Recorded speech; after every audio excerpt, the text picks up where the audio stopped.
for one, am grateful, Mrs. Bush, that they are finally bringing civilization to this savage land. I could not agree with you more, my dear. My daddy settled this land, and I know he'll be looking down on us, pleased at how we help the natives. Yes, they've lost their land, but they've gained access to heaven.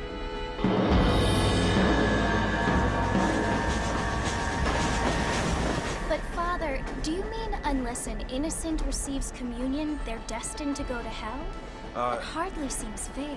What I mean to say, Jenny, is that there is a great deal of difference between an innocent and a savage. I never thought of it that way. Yes, they lived like animals, but they're happier now.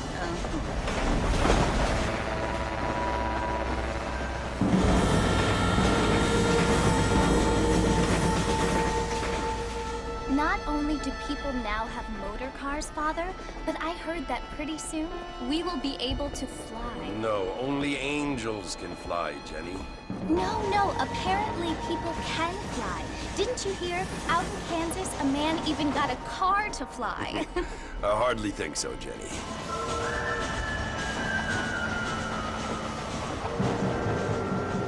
Apparently, Mr. Johns wants to run for governor, which is why he's so concerned with cleaning up the state. Nate Johns. Yes. His family is nothing but hillbilly trash that came here after the war. I don't want to be judgmental, but this state should not be ruled by such a disgusting family. A family without class. Apparently. The Johns family have made a lot of money, and he has a lot of friends in politics. Mrs. Bush, money isn't everything. There are many things that money cannot buy. It seems that money can buy voters, though.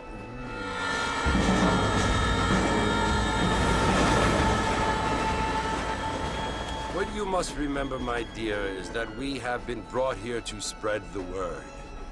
And the word and civilization, they are the same thing. They are the gifts. It is the opportunity we have, the chance to live among people who are decent and who do not kill each other. And who let you worship in peace. It's so confusing, Father. Sometimes I find it impossible to make the distinction between a loving act and a hateful one. I mean, they often seem to be the same thing. Yes, Jenny, it is confusing. But you only have to ask me if you need help. Indeed. Well, here we are, Mrs. Bush. Armadillo.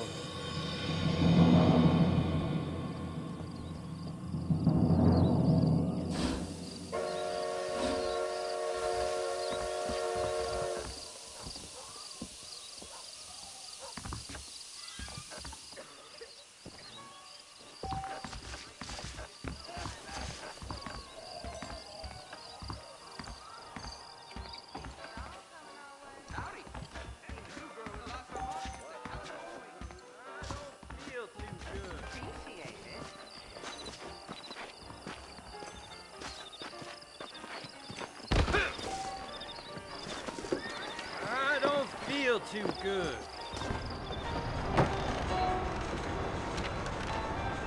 Mr. Marston!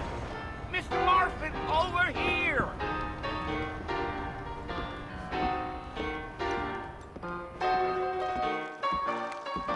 You must be John Marston. Sometimes. I'm Jake. Your friends from Blackwater hired me to guide you. They ain't my friends, but pleased to meet you, Jake. I got the horses saddled up and ready out front.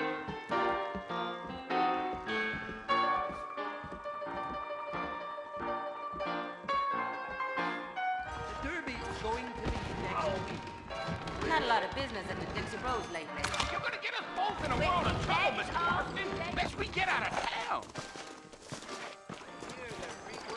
Mighty fine evening for you. I ain't much of a fella for gossip. You ain't gonna find sturdier horses than these in all of New Orleans. I heard someone bagged that. Keep me on the spurs now. We don't need to draw undue attention. Oh, you got a problem with that saddle, Mr. Martin?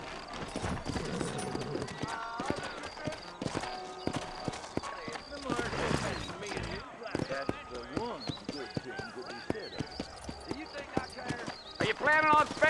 time in Armadillo, Mr. Marston? I doubt it. I ain't planning on staying very long.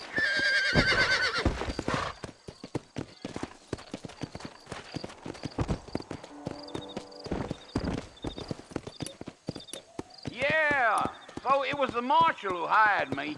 Lee Johnson, do you know him? Well, let's get going, Mr. Marston. The marshal don't take kindly to that kind of behavior.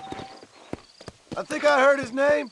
Says he got a telegram from some Blackwater big bugs asking for a guy. I guess it's none of my business. That's right. Yeah.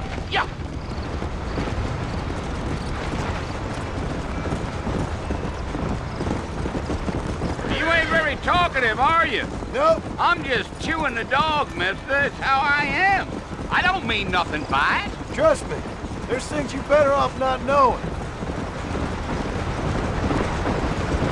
Yeah.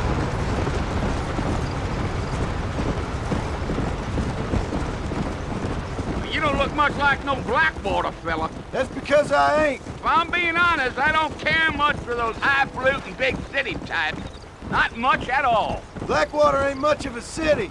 More of a town with delusions, but no, me neither.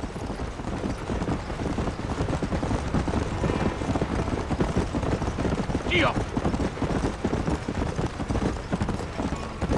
A fella told me he was out in Blackwater a few months back and saw one of them newfangled carriages without horses. Is that so? And you wind them up like a clock.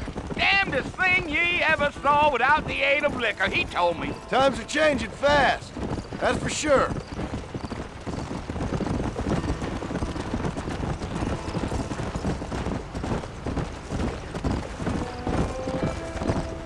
Now who's this friend you're looking for? Nobody you need to concern yourself with.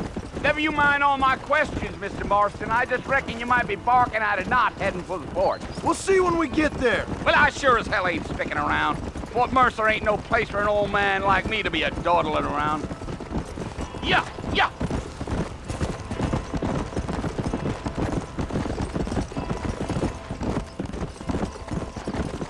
You look like a man with a lot on his mind, Mr. Marston. So I won't bother you none with my chatter.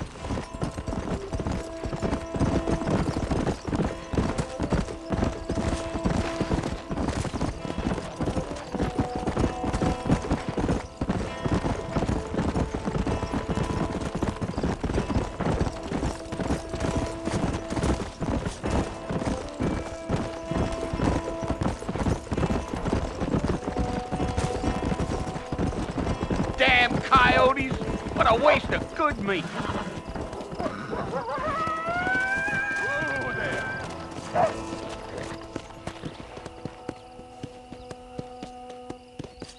Almost there, Mr. Marston. Just over this hill.